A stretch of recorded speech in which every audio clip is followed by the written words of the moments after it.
What's going on, everybody? Quentin Flores. I'm hanging out with Marco, and I'm hanging out with my buddy Aaron. This is an episode of Ask Wholesale, and we're going to go over a bunch of different questions, guys. And one of the first ones is, when is the best time to reach out to your leads? And more or less, guys, almost any time is a perfect time to reach out to your leads. But we're going to be going over the specifics on the best times, the best situations, and how you can mix and match it and make it happen. And we're also going to be going over, what do you do when you get a property? How do you let your buyers know? How do you basically market it? That's critical information. And then lastly, for our newer wholesalers, should you get started in your own backyard, your local market, or should you virtually wholesale to get started? So watch this episode, guys. There's tons of value. Don't miss out. Thank you guys so much.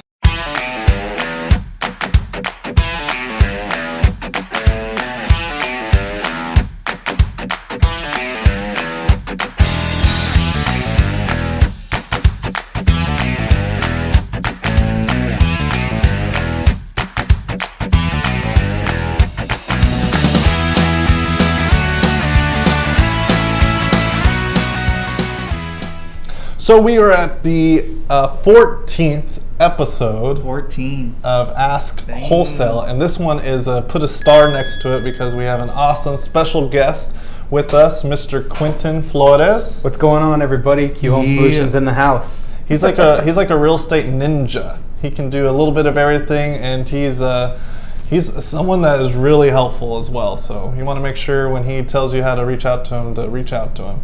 So tell us a little bit about yourself. What's going on, everybody? My name is Quentin Flores. I'm originally born in Cleveland. I came down over here when I was about 12, and I've been investing in real estate for about 5 years. I love real estate investing. Prior to doing that, I wasn't living such a good life. I was selling dope and was trying to get by. I could barely make enough money to feed myself and my lady. With a kid on the way and a mounting bunch of pressure, I was able to completely change my life around through real estate. I completely changed it. So, real estate has got to be the most beautiful thing to ever happen to me, and I love it, man. I preach it, and I'll talk about it all day, every day. And you have a powerful story because you went from one end of the spectrum to the other, and you can relate with anybody in any situation and give them true feedback of what you came across and what you handled to get to where the major success you're at today, which is really cool. And then if you haven't seen some of our past episodes, this is Aaron Perez. I think they already know me. Oh yeah, probably. He is a celebrity. He's with us at Hilco Homes. He's the man that makes it happen. So we want to get into your questions. The purpose of this show is we answer your questions in the realm of wholesaling, but also real estate in general. So we've taken your questions. We're going to answer them today. So let's just get right into it. The first question is, when is the best time to reach out to your leads?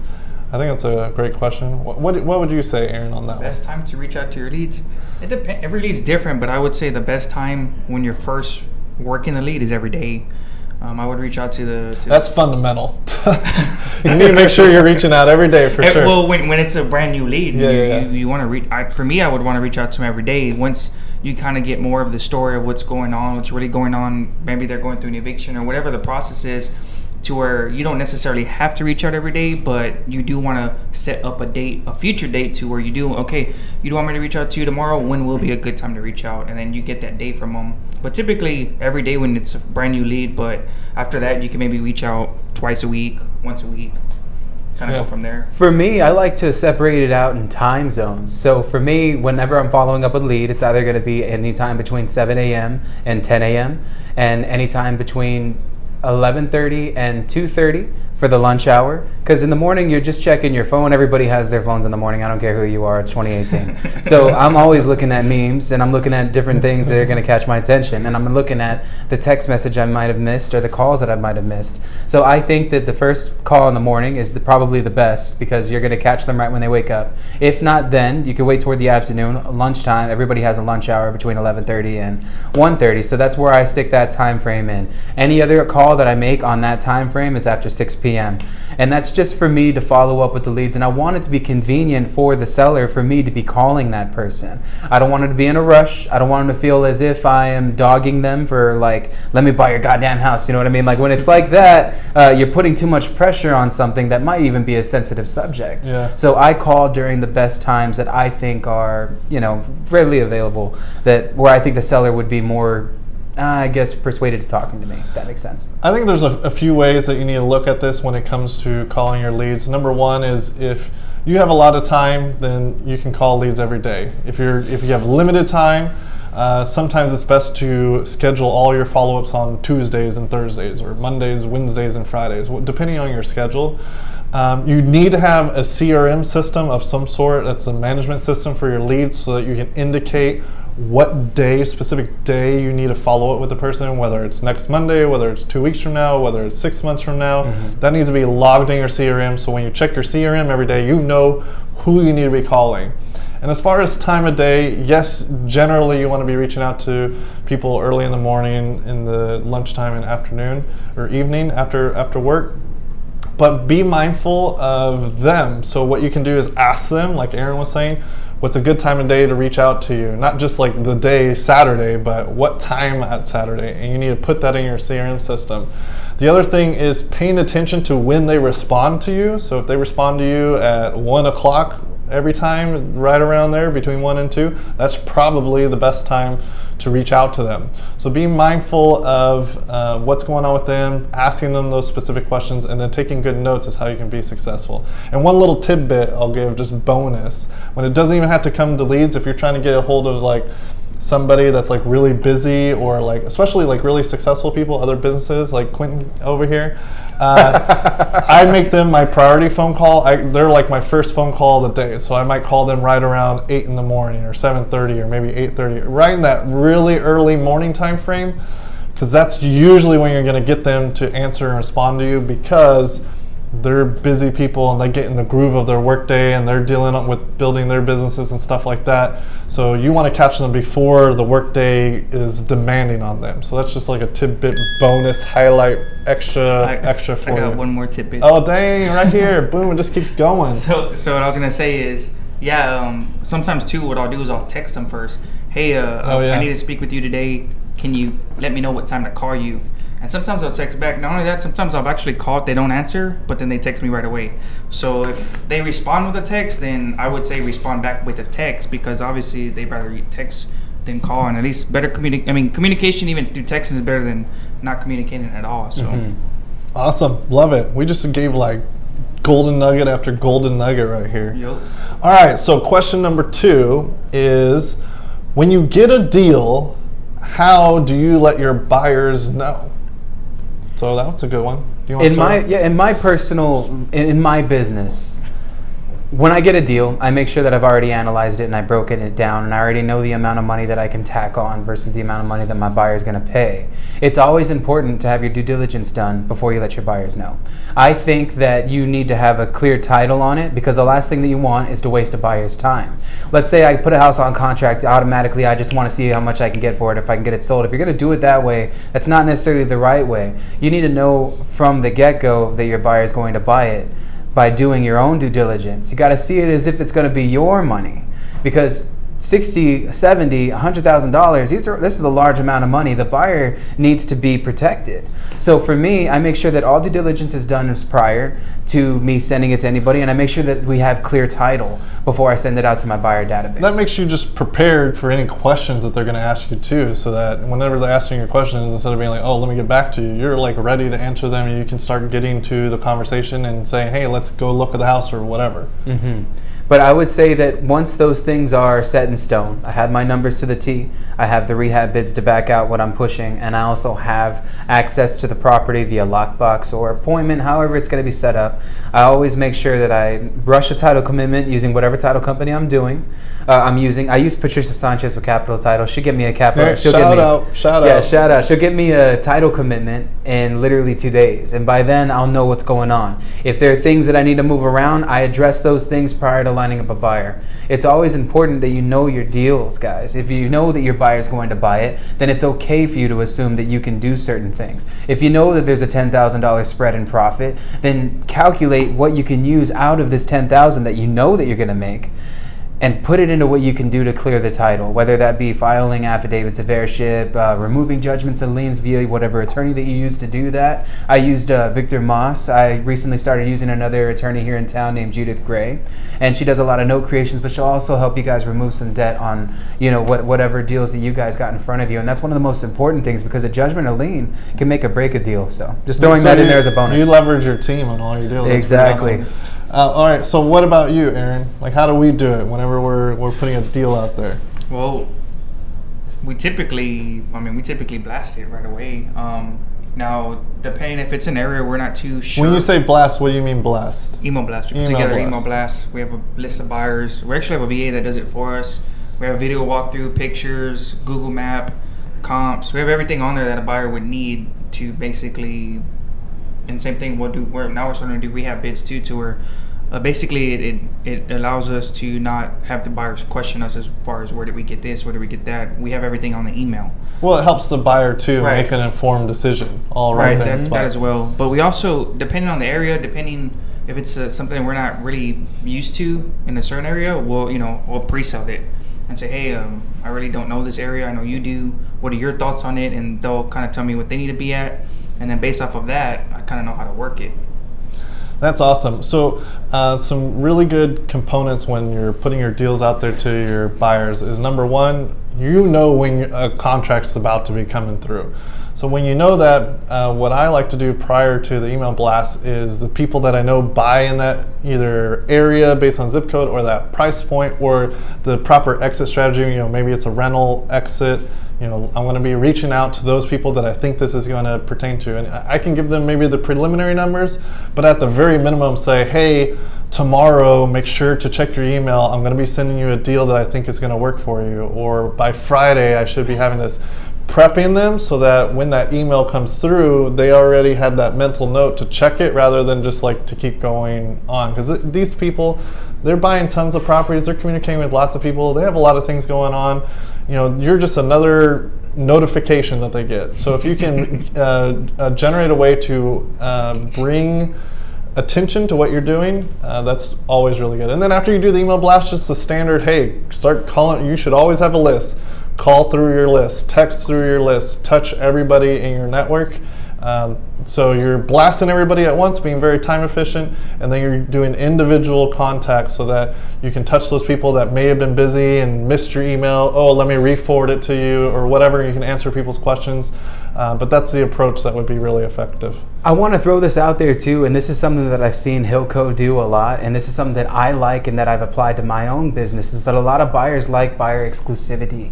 Meaning that so you'll see the average wholesaler. Let's say you have, a bunch of wholesalers on your group. Let's say that person's sending, you get the notification every time they post into a Facebook group or something like that. They put all the details of the property into that post, and suddenly it's not very exclusive because you're marketing it to literally everybody, and not everybody is a investor in those groups. You have the address, you have the numbers, and this is more or less just, this is what's for sale, first come, first serve. And I think that what I love most about what you guys do, and this is one of the best verbiages that you could use when you are marketing your property, is, how you guys doing? I have a deal in 78207. Is anybody interested? It is hot. Contact me. You put some fire emojis in there, maybe some exclamation marks. What I love about that is that if I do buy in 78207, then I'm going to definitely message Marco. I'm exclusive to that zip code, and I actually love buying property there. So it takes away the whole, this is for everybody. No, this is for the specific person who's buying in the specific area, and we would love to give you the first right of refusal on it. And I think that's one of the things that I've taken from what Hilco's done, and I've applied it to my own. I love that. I just finished telling another guy that I went to go look at a house with right now. I just finished telling him the same thing, that we really don't market on Facebook, and if we do, it's more like what you just said, like zip code or like who buys in the Burbank area or whatever. We won't put addresses and stuff like that, because like you said, it doesn't make it a hot deal. Well, it spurs a conversation, and then when you have a conversation, you're building a relationship, and this business is a people business, it's a relationship business, exactly. Those kind of things. So awesome.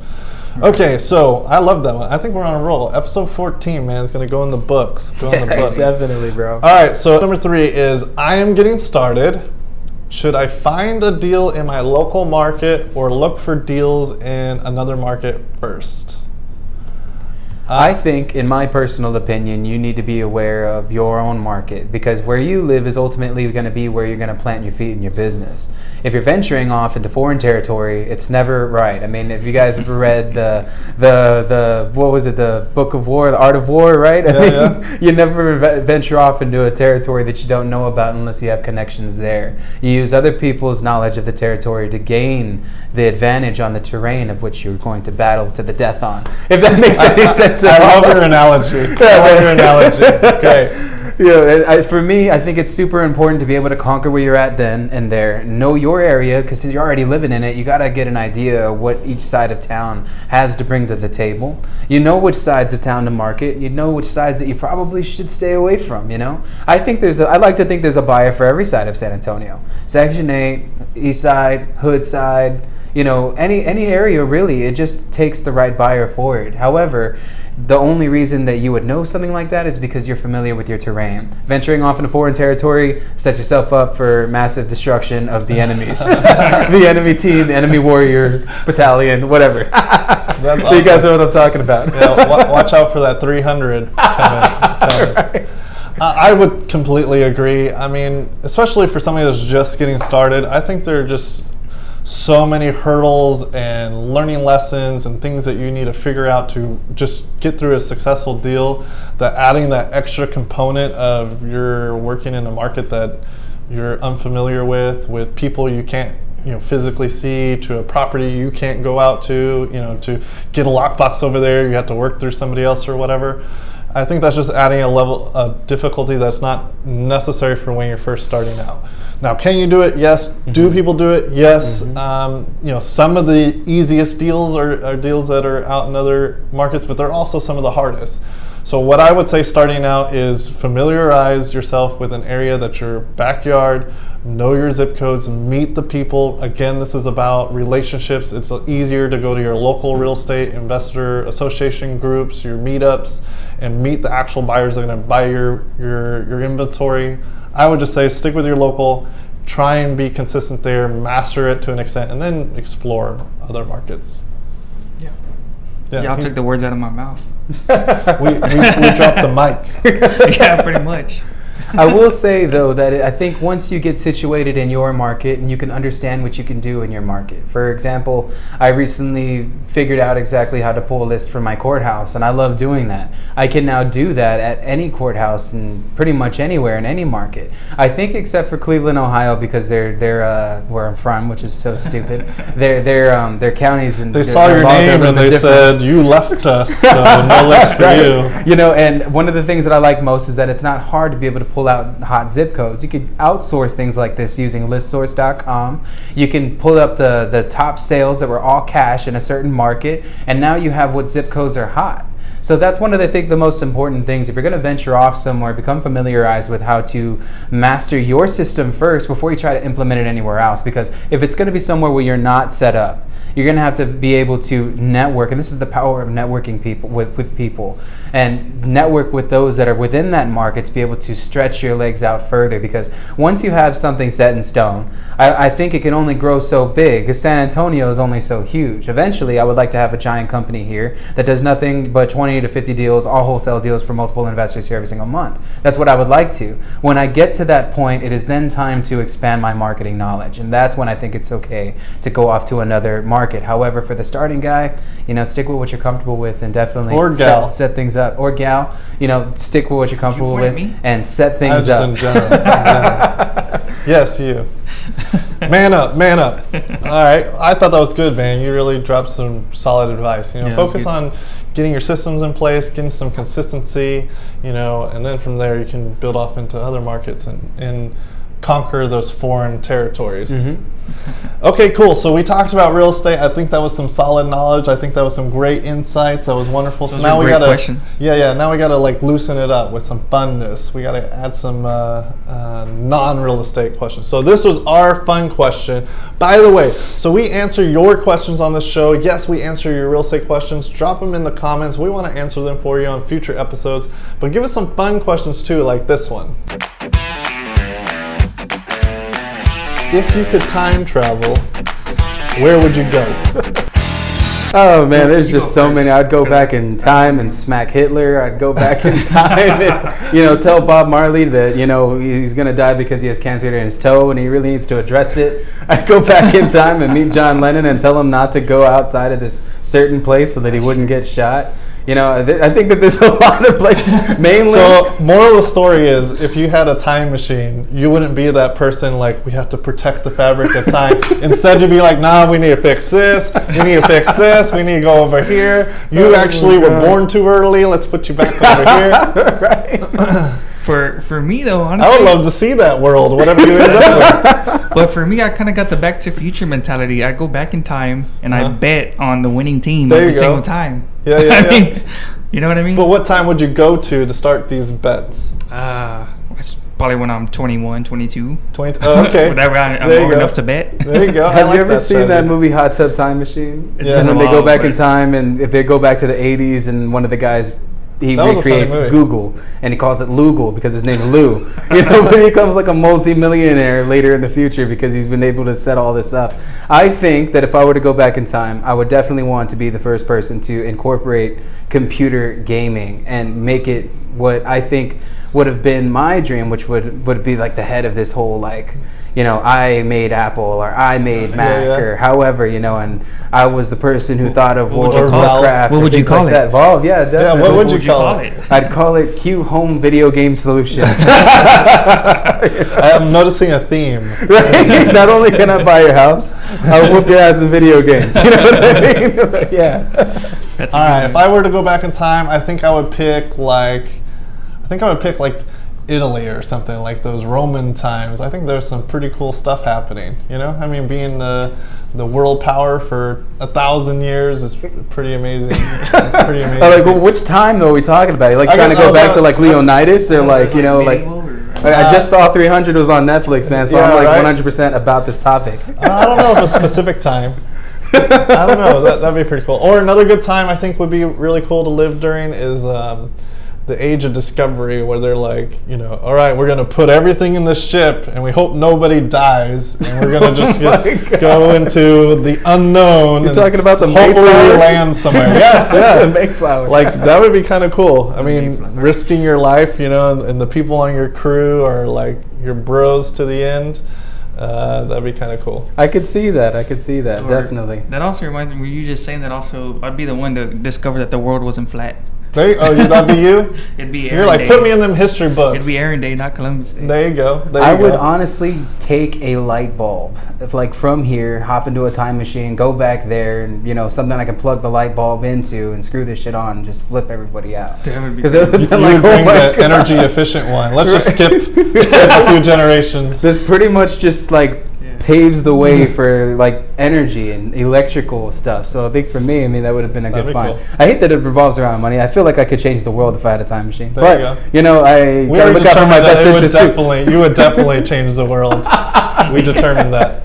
Yeah. Okay, so cool, man. I appreciate you coming. This was a Yeah, fun appreciate episode. it. I think everyone out there enjoyed it too. So, Quentin, I know you're a very open guy. You're willing to help people. So if people want to just reach out to you and say what's up, or just ask you questions, how could they reach out to you? You can follow me, guys, on Instagram. I'm very active on Instagram. I do a lot of live videos. You can follow my Instagram story. You can follow me at @therealestate_beast on Instagram, and you can also follow my real estate page on Facebook, which is @QHomeSolutions LLC. I'd love to give you guys some questions. You can add me on Facebook too. My full name's Q Quentin Flores. Would love for you guys to just join me and see what I'm doing as far as building my real estate business, because I'm finally starting to get to the corporate level where I'm building a whole team. So I would love for you guys to come in and just join me on that adventure, and maybe you could pick my brain and take what you can understand from it and apply it to your business, because that's what's important.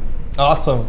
Hey, well, I appreciate you coming out. Thank you so much for having me, y'all. And helping I people. appreciate you guys. Thank you. So again, this is Ask Wholesale. The whole reason we do this show is we want to answer your questions about wholesaling, about real estate. Maybe throw some fun questions at us too. We want to give you some real tangible value. So please send us your questions, like us, share this video. Other people can find us. We'd appreciate that, and we'll see you on the next episode. Laters, guys. Later. Thank you.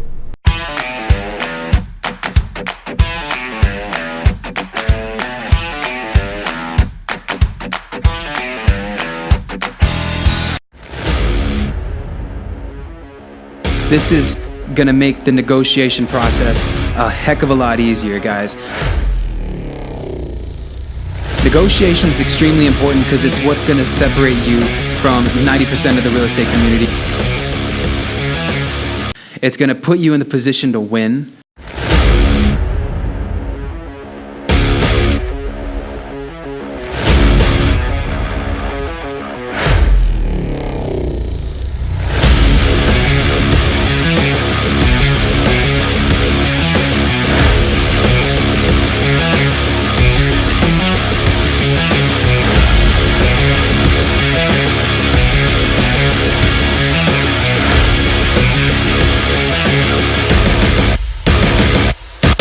Purchase this thing, take a look at it, let me know what you guys think about it, give us some constructive criticism, and yeah, man, as soon as we're done getting to it, you guys are going to just change your whole world.